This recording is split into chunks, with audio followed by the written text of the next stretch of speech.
మతి సామ్రాజ్యం అండ్ అలాగే ఖాన్ సార్ అండ్ అలాగే చూసుకున్నట్లయితే మనకి ఇప్పుడైతే ఏదైతే మనకి కాంప్లెక్సిటీ అండ్ ఈ డీటెయిల్స్ అన్ని కంప్లీట్లీ మనకైతే కల్కి మూవీ నుంచి అయితే రావడం జరిగింది. అండ్ అలాగే మనకి మహేష్మతి సామ్రాజ్యం ఏదైతే ఉందో అదైతే మనకి బాహుబలి నుంచి అయితే రావడం జరిగింది.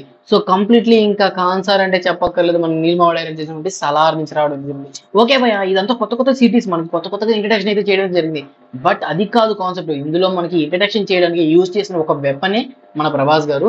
అండ్ కంప్లీట్లీ ఇందులో అయితే ఫుల్ గా చెప్తున్నాను నేనైతే హ్యాట్స్ ఆఫ్ ప్రభాస్ గారు అని చెప్తాను. ఎందుకంటే కంప్లీట్లీ ఆ సిటీస్ ని పరిచయం చేసేదానికన్నా కదండి, ఆ సిటీస్ కున్న హైప్ కన్నా ప్రభాస్ గారికి ఇచ్చిన హైపే ఎక్కువ ఉంది ప్రతి మూవీలో. అండ్ ఆ సిటీస్ ని ఒక స్టోరీగానే తీశారు కానీ ప్రభాస్ గారిని మెయిన్ లీడ్ రోల్ లో పెట్టడం అయితే జరిగింది, మెయిన్ కీ పాయింట్ గా కూడా పెట్టడం అయితే జరిగింది. సో ప్రతి ఒక్కరు ఆ సిటీస్ కోసం వెళ్ళలేదు అండ్ అలాగే స్టోరీ కోసం వెళ్ళలేదు, ప్రభాస్ గారి కోసమే మూవీకి అయితే వెళ్ళడం అయితే జరిగింది. సో అలా చూసినట్లయితే మనకి ఖాన్ సార్ కానివ్వండి, మహేష్మతి సామ్రాజ్యం కానివ్వండి, ఇప్పుడు వచ్చినటువంటి కాంప్లెక్సిటీ కానివ్వండి, ఈ కంప్లీట్లీ డిఫరెంట్ స్టోరీస్ లో డిఫరెంట్ జోనర్స్ లో కాన్సెప్ట్స్ లో రావడం జరిగింది. ఇంకా లుక్ కూడా చూసినట్లయితే ప్రభాస్ గారు నెక్స్ట్ లెవెల్ లుక్ లోనే మనకి ప్రీవియస్ గా వచ్చిన మూవీస్ లో ఇప్పుడు వస్తున్న మూవీలో కూడా కనిపించడం అయితే జరిగింది. సో అది కాదు, కొంతమంది కొన్ని డౌట్స్ అయితే రైజ్ చేయడం అయితే జరిగింది. సో ఓకే, ఆ డౌట్స్ ఏంది, ఇంకా డౌట్స్ కి మనం ఏమేమి కామెంట్స్ కి ఆన్సర్ చేయబోతున్నాం అనే డీటెయిల్స్ గురించి ఈ రోజు వీడియోలో మాట్లాడుకోబోతున్నాం. కొత్త యూస్ ఉంటే మన ఛానల్ సబ్స్క్రైబ్ చేసుకుంటాం, సబ్స్క్రైబ్ అనేది చేసుకోండి. ఫర్దర్ అప్డేట్స్ అన్ని మన ఛానల్లో క్విక్ గా అప్డేట్ చేసుకుంటూనే ఉంది. అండ్ కల్కి సంబంధించిన రిలీజ్ డేట్స్ కూడా, మూవీ టికెట్స్ రిలీజ్ డేట్ అనేది ఎప్పుడు వస్తుంది అనేది మన ఛానల్ కమ్యూనిటీ పోస్ట్ లో ఎప్పటికప్పుడు అప్డేట్ చేస్తాం. కాబట్టి వెంటనే మన ఛానల్ సబ్స్క్రైబ్ చేసుకుని కమ్యూనిటీ పోస్ట్ ని అప్పుడప్పుడు వాచ్ చేస్తుండండి. సో వాటి అప్డేట్స్ అన్ని మీకు క్విక్ గా తెలుస్తుంటాయి. ఏరియా వైజ్ అయితే నేను అప్పుడే అప్డేట్ చేస్తాను. నెక్స్ట్ చూసుకున్నట్లయితే మనకి ఇప్పుడైతే కల్కి మూవీలో చూసుకున్నట్లయితే మనకి ఆల్మోస్ట్ అందరూ కల్కి అంటే కల్కి పురాణం నుంచి ఈ మూవీని రిఫరెన్స్ తీసుకుని చెప్పి నాగశ్విన్ గారు అయితే అఫీషియల్లీ అనౌన్స్ చేసేసారు.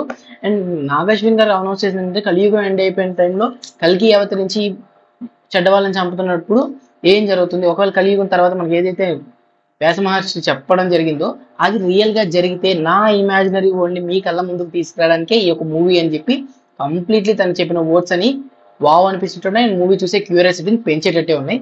అండ్ కంప్లీట్లీ ఇంకా చూసుకున్నట్లయితే మనకి ఇందులో భైరవ క్యారెక్టర్ అయితే మనకి ప్రభాస్ గారు లీడ్ రోల్ చేయబోతున్నారు. చాలా వరకు అడుగుతున్నారు. అండ్ ట్రైలర్ లో చూసినట్లయితే ఫస్ట్ లో అయితే మనకి భైరవ బౌంటీస్ కోసం యూనిట్స్ కోసం అయితే ముందుకు వెళ్తున్నాడు. బట్ ఎండింగ్ లో చాలా వరకు ఒక ఈవిల్ గా అయితే కనిపించడం అయితే జరిగింది. సో ఎందుకని ప్రభాస్ గారిలో లుక్స్ లో అంత చేంజ్ వచ్చేసింది, అంత యాటిట్యూడ్ అనేది పెరిగిపోయిందని చెప్పి. అండ్ ఇంకోటి బుజ్జి కార్ కూడా అయితే మనకి ఒక ట్రాన్స్ఫార్మర్ లాగా కన్వర్ట్ అయ్యడం అయితే జరిగింది. అదైతే నేను ఫ్యూజ్ ఎగిరిపోయే సీన్ అనుకున్నాను ఖచ్చితంగా. ఇంకా చూస్తున్నట్లయితే మనకి అశ్వత్థామ గారి హైట్ నేను ఆల్మోస్ట్ ఇంకా ఎత్తు ఉంటుంది అనుకున్నాను కానీ మరీ ఇంత ఎత్తు అనుకోలేదు. చాలా వరకు మనకి చాలా ఎత్తులు చూపించాడు అశ్వత్థామ గారి హైట్ మాత్రం. ఇంకా అశ్వత్థామ గారి ఫైట్స్, అశ్వత్థామ గారి వర్సెస్ భైరవ ఫైట్స్ ఇవన్నీ వావ్ నెక్స్ట్ లెవెల్లో ఉండేటట్టే ఉన్నాయి. అండ్ అలాగే అది పక్కన పెట్టే కాంప్లెక్సిటీ, అసలు ఈ కాంప్లెక్సిటీ ఏంది, కాంప్లెక్సిటీలో ఎవరు హెడ్, ఎవరు ఎందుకు హెడ్ అయ్యారు, మొత్తం ఎందుకు దోచుకున్నారు, కంప్లీట్లీ దాని వెనకాల ఏం జరుగుతుంది, దీనికి దీపికా పడుకోనే గారికి సంబంధం ఏంటి, అసలు దీపికా పడుకోనే గారు అసలు కడుపుతో ఉన్నారని చెప్తున్నారు, అందులో కల్కి పుడతారంటున్నారు. బట్ దీపికా పడుకోనే గారికి ఏదో సంథింగ్ ఒక టైప్ ఆఫ్ ఇన్సిడెంట్ జరిగినట్టు, తనకి కడుపులో బిడ్డ ఏదో టెస్ట్ ట్యూబ్ గా అయితే రీప్రజెంట్ చేసినట్టయితే మనకి కొన్ని పిక్చర్స్ వీడియోస్ అయితే కనిపించడం జరిగింది. సో మనకి కల్కి పురాణం ప్రకారం చూస్తే ఒక దంపతులకు పుడతారని చెప్పి అయితే ఉంది కల్కి. బట్ ఇక్కడ దీపికా పడుకునే గారికి అయితే ఒక టెస్ట్ ట్యూబ్ బేబీ ఇట్లాగైతే ప్లాన్ చేసినట్టున్నారు.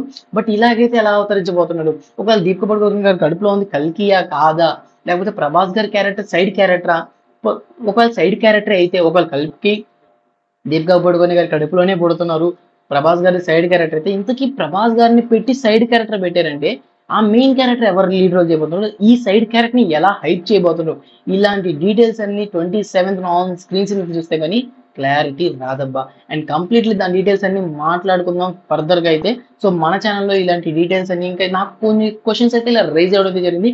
ఇంతకీ ఖాళీకి సంబంధించిన డీటెయిల్స్, తనకు ఆ పరిస్థితి ఎట్లా వచ్చింది, ఇంకా డీటెయిల్స్ చాలా ఉన్నాయి. సో కంప్లీట్లీ మనం ఇవన్నీ క్వశ్చన్స్ వైజ్ గానే ఉంటాయి. అలాగే మనం మాట్లాడుకున్నట్లయితే ఇప్పుడైతే ఒక క్యూరియాసిటీని పెంచేటట్టే ఉంటాయి. సో కంప్లీట్లీ ఈ డీటెయిల్స్ అన్ని మనం మాట్లాడుకుందాం ఫర్దర్ వీడియోస్ లో మూవీ చూసిన తర్వాత. అండ్ మూవీ చూసిన తర్వాత ఎండ్ అయిపోద్ది అనుకుంటున్నారేమో, మూవీ చూసిన తర్వాత ఎండ్ అవుతుంది, దాని కంటిన్యూషన్ పార్ట్ కూడా వస్తుంది. కాబట్టి ఏదో ఒక చిన్న ట్విస్ట్ అనేది పెడతారు, ఆ ట్విస్ట్ ని బీభత్సంగా మాట్లాడిస్తున్నాం మన ఛానల్ సబ్స్క్రైబర్స్ తో. సో కొత్త వ్యవస్థ ఉంటే మన ఛానల్ సబ్స్క్రైబ్ చేసుకోవచ్చు, ఒక సబ్స్క్రైబ్ అనేది చేసుకుంటే ఫర్దర్ అప్డేట్స్ కోసం. అండ్ అలాగే బెల్ ఐకాన్ పక్కన ఉంటుంది బ్రో, టింగ్ ఆన్ క్లిక్ చేసినట్లయితే నేను చేసే ప్రతి వీడియో మీకు మీ ఫోన్ నోటిఫికేషన్ ద్వారా రావడం జరుగుతుంది. So this the video guys and take care again.